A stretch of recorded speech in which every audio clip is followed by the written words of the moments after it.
Hey, hello Christelle Chollet, je suis au festival de Ramatuelle et au mensuel. Au mensuel et au festival de Ramatuelle. Je vous embrasse.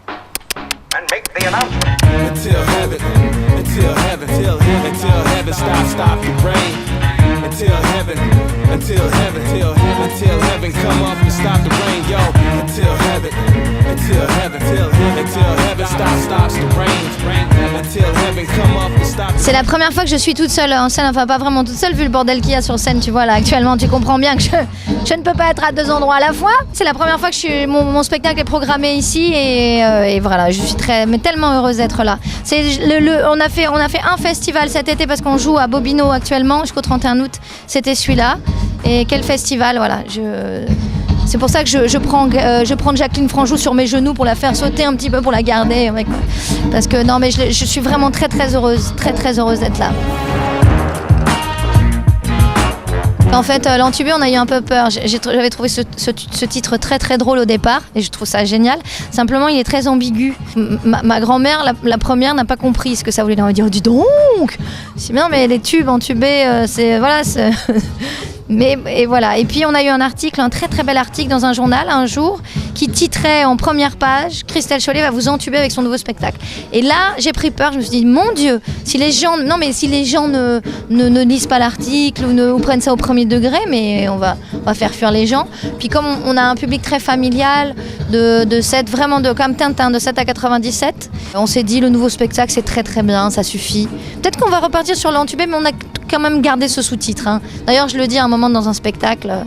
Dans le spectacle, je le dis, je cite ce nom-là. Je dis, vous êtes venus vous faire entuber, laissez-vous faire, ça va aller. C'est gentil d'applaudir, mais c'est bien ici qu'on a rappelé cette chanteuse. Suffira d'un signe.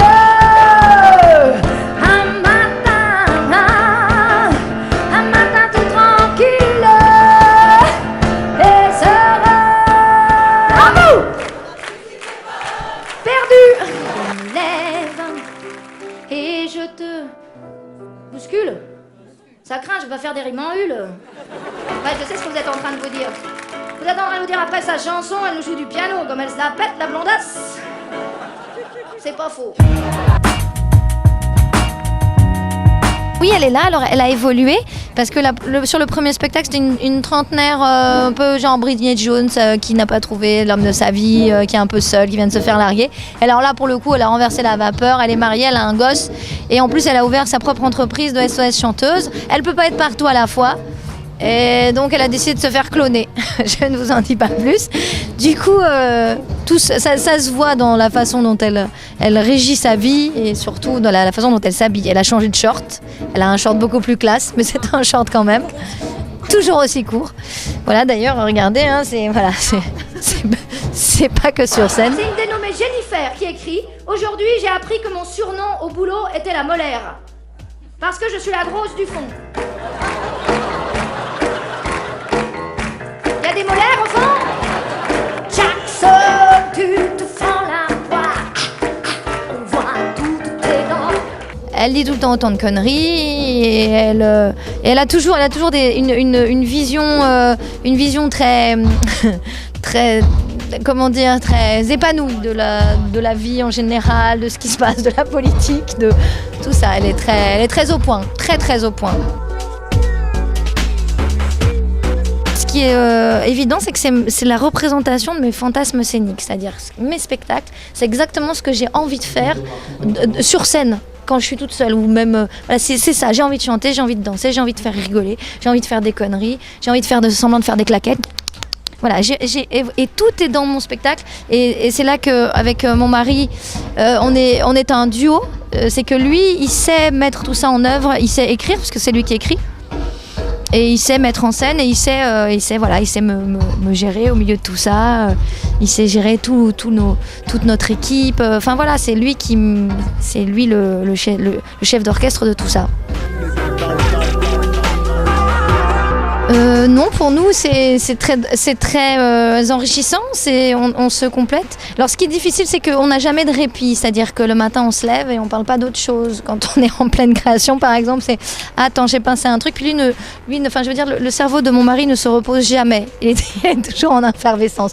Alors que moi, je peux me reposer. Là, d'ailleurs, je suis en train de me reposer. Là, tu vois, on dirait pas, mais des fois, à 6h du mat', il se lève, alors que moi, je dors profondément. Et à 10h du mat', quand j'ouvre un œil, j'entends il est déjà en train d'écrire et qu'au petit-déj, il est là. Et il dit alors, pour le nouveau sketch. Comment dire, il n'y a pas de plage de travail, c'est tout le temps. En même temps, on a des plages de répétition dans les théâtres et où on bosse vraiment, mais ça se fait en douceur en fait, c'est très chouette. Et on ne s'engueule que pour le boulot, c'est très agréable. Scooby-Doo revient avec toute son équipe. Ils ont une équipe formidable aussi. Et puis surtout, le plaisir qu'on a aussi, c'est de créer des chansons et d'avoir des chanteurs, des chanteurs incroyables et des chanteuses incroyables pour les chanter, quoi. On a Thierry Gondet, on avait Amélie Munier, on a des gens qui balancent grave, Hervé Domingue.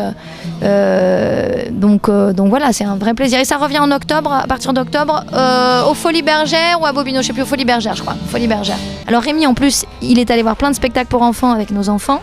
Et la plupart du temps, il s'est un peu emmerdé. Donc il a fait un spectacle pour les parents et pour les enfants.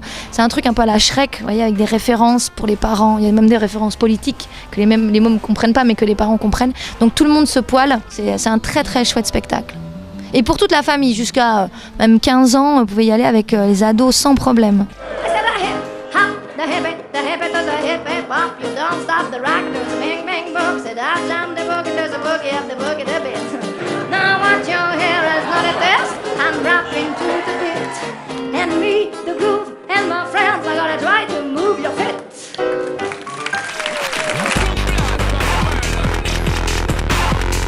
Oui, on a tourné un pilote il n'y a pas très longtemps, écrit et mis en scène par mon homme avec Anthony Cavana. L'histoire de 2 flics.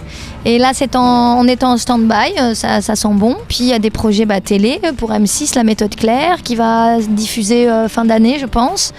Des projets Cinoche aussi, des propositions. On se dit qu'on va toujours faire un truc avec une SOS chanteuse au cinéma ou à la télé, utiliser ce personnage avec ses chansons et tout. Voilà, on est toujours sur ça. Il y a des projets de pièces de théâtre aussi que Rémi écrit. Enfin voilà. Mais on pense aussi au barbecue et au rosé, à la saucisse, tout ça. On y pense. On peut tout faire en même temps.